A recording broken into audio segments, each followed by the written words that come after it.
So now what is that free oscillations? So we have seen that the body tends to perform this free oscillations which can oscillate about its mean position and is displaced from the mean position and then release. So you can say that it just simply oscillates. Yeah, it simply oscillates about its mean position. So that is what we can call it as nothing but free oscillation, and the frequency of your oscillation is called as a natural frequency. Yeah, so that is what we can say about your free oscillations for that your body. So what is now the damped oscillation? So we have seen that almost all the oscillations might be that get damped, means automatically it will stop oscillating. Yeah, you can see in the graph also.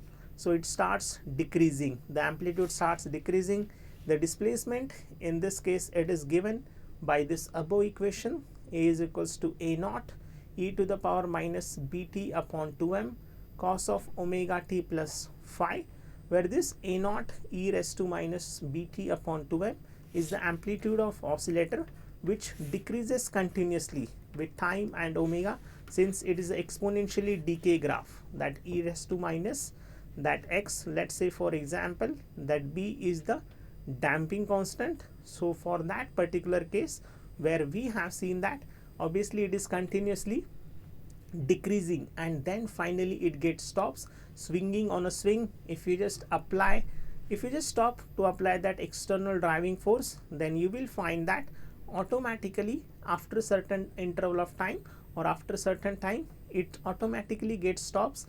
So what happens exactly over there?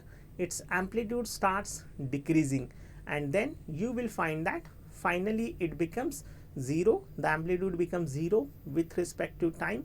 So that is what we can call it as a damped oscillations over here.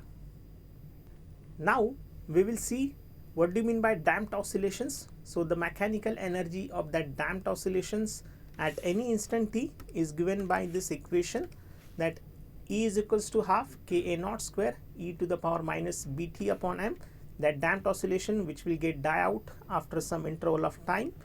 Again the undamped, so the oscillations with a constant amplitude with time are called also undamped oscillations.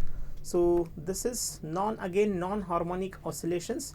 If the restoring force is a non-linear function of displacement, then it will undergo that non-harmonic oscillation. So generally we used to say that f is equals to minus kx. So this is nothing but we can say that the linear function of displacement, but in case of non-linear functions, so this will perform the non-harmonic oscillations. The forced oscillations, so the oscillations of any object with a frequency of different from its natural frequency under a periodic external force are called as a forced. So you are just forcing someone to oscillate according to without its natural frequency. So that is nothing but the forced oscillations. So what is resonant oscillations?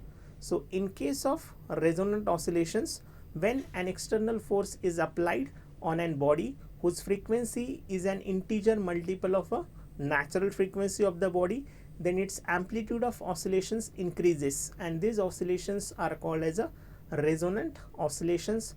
The resonant of a tube, yeah, so that column pipe that we will study in the sound waves, so where it will produce the resonance. So the maximum amplitude has been generated.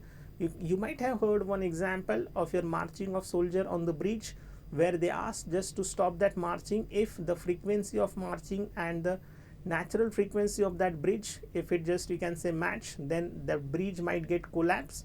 So that is what we can say about the resonant oscillations for that particular conditions. So that is what we can say the resonant oscillations over here.